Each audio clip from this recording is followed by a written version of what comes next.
এই বৃষ্টির জন্য, শুধু বৃষ্টি না, রহমতের বৃষ্টির জন্য, আমাদের উপকার যে বৃষ্টি হয় সে বৃষ্টির জন্য আল্লাহর নবী জনাব মুহাম্মদ রাসূলুল্লাহ সাল্লাল্লাহু আলাইহি সাল্লাম চারটা জিনিস বাতলায় দিয়েছেন। কয়টা?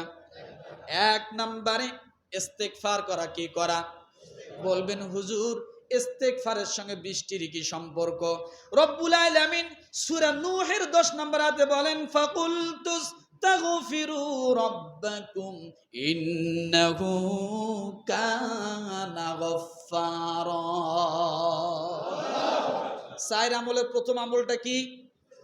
জোরে বলতে হবে, জবান খুলতে হবে, ইস্তেগফার।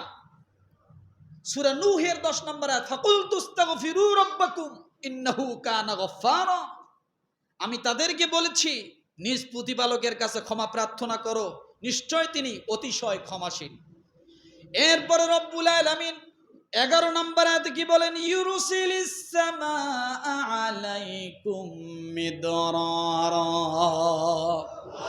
যদি আপনি ক্ষমা ঘোষণা করতে পারেন তাহলে আল্লাহ বলেন তিনি আকাশ থেকে তোমাদের উপর প্রচুর বৃষ্টি বর্ষণ করে দিবে।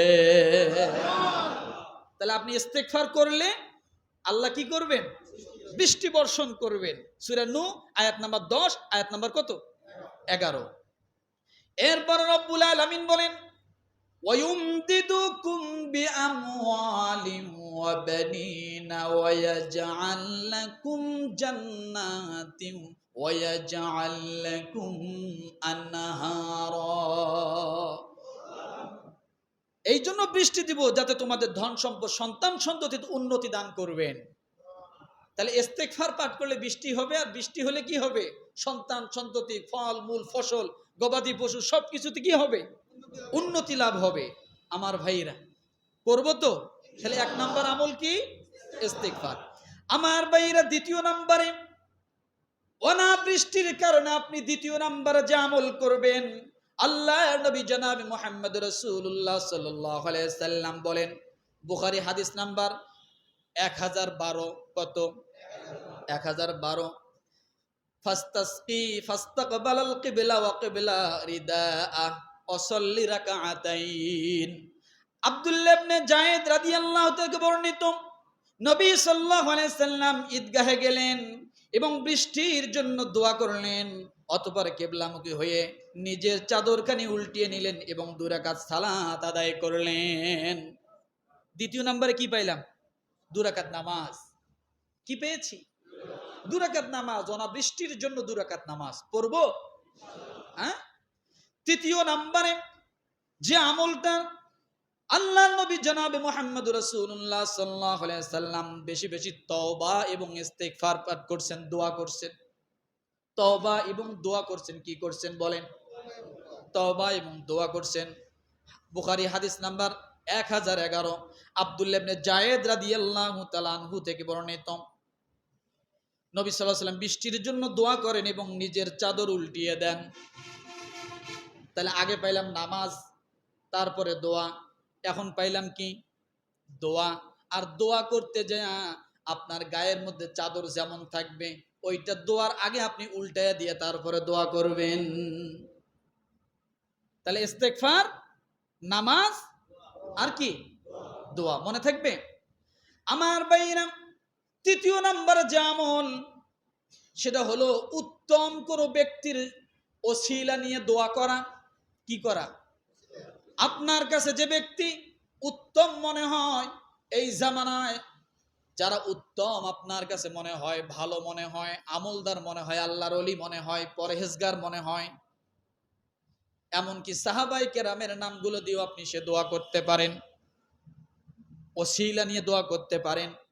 আমার ভাইরা বুখারী হাদিস নাম্বার 1008, কত? 1008, আব্দুল্লাহ ইবনে দিনার রাদিয়াল্লাহু থেকে বর্ণিত, তিনি বলেন, আমি ইবনে উমরকে আবু তালিবের এই কবিতা পাঠ করতে শুনেছি। তিনি শুভ্র তার চেহারার ওসিলা দিয়ে বৃষ্টির প্রার্থনা করত। কে দোয়া করছিলেন? কে দোয়া করছিলেন? আবু তালেব। কে দোয়া করছিলেন? কার ওসিলা দিয়া? রাসূলুল্লাহ সাল্লাল্লাহু আলাইহি সাল্লামের ওসিলা দিয়ে দোয়া করছিলেন।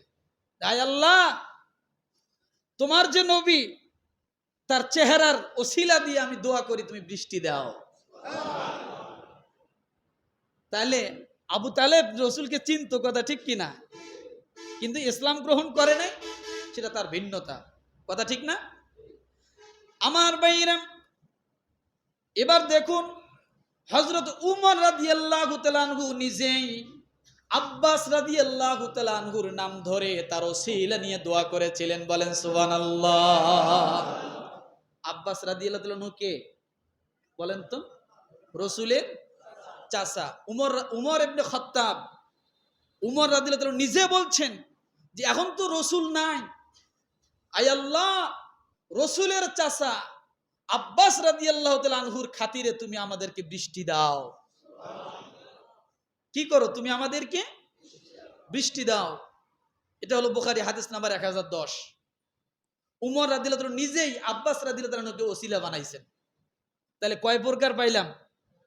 ইস্তেগফার, নামাজ, এরপরে দোয়া, এবং দোয়ার মাঝে ভালো কিছুর ওসিলা, ভালো কিছুর কি ওসিলা, এই ওসিলাগুলো নিয়ে দোয়া করা। মনে থাকবে ইনশাআল্লাহ?